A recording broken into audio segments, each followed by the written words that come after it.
Hello, and welcome to Draw My Life, Losing Miss Lisa. I was born in a small town in Kentucky into a huge family of 13, 7 girls and 5 boys. I don't remember much of my childhood, but I do remember playing in the woods by our house, swinging on grapevines, and working endlessly in the gardens. Oh, and I remember one time when my mom slaughtered a hog. It was disgusting. See, my father passed away when I was only 4 years old. I don't remember him, but that left my mom alone to raise the rest of us kids. There were still 7 of us at home, and we were poor. I mean the no running water, no indoor plumbing kind of poor.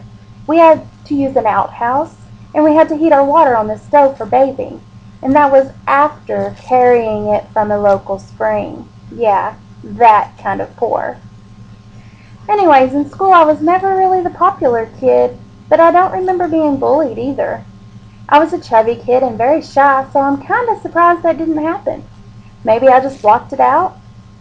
I have fond memories of school, though. All through school I never had a huge group of friends, but I always had a few close ones.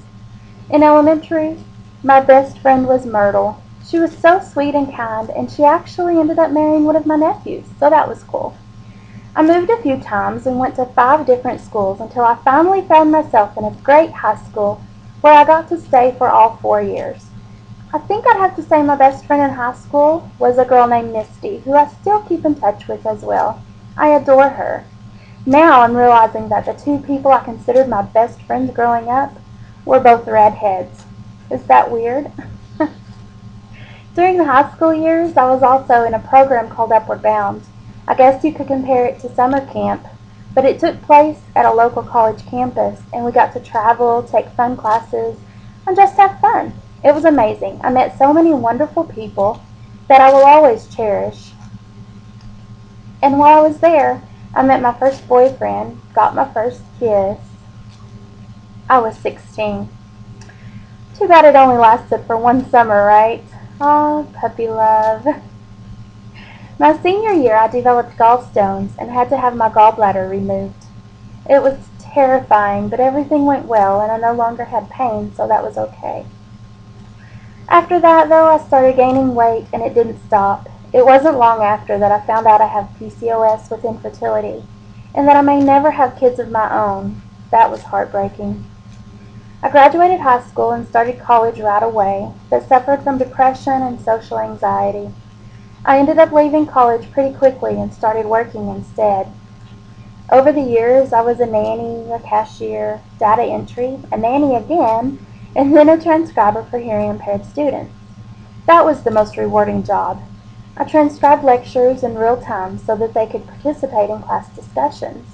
Of course, this was on a college campus, and it wasn't long before I started having trouble walking across campus. At this point, my weight had climbed into the super obese category, and I was developing lots of mobility issues. I ended up quitting that job and applying for disability. Now I'd like to rewind a few years and talk about my wonderful husband.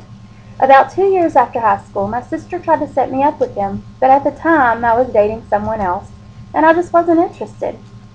Well, one night I was at her house, and she was chatting with him on the computer and tricked me into talking to him. She said, "I have to pee, tell him I'll be right back," and ran from the room. I told him that she would be right back, and ended up talking to him for hours. And by the way, she never came back. But I'm so glad she did that, because he is my world, and I can't imagine life without him. We got married about a year and a half later, and, well, we couldn't be happier. So fast forward to today, and I'm getting ready for another huge change in my life. VSG surgery on Monday. From seminar to surgery date, my process only took 2 months. It's been a fast and sometimes overwhelming process, but I'm so ready for it. I'm excited for what my future may bring. I'm excited to be able to get back out there and enjoy life again, to work, and to try to have a baby. Who knows what might happen, but for the first time in a long time, I have hope. So I've started making YouTube videos to document my process, my adventure, my journey. Subscribe if you want to follow along, and thanks for listening to my story.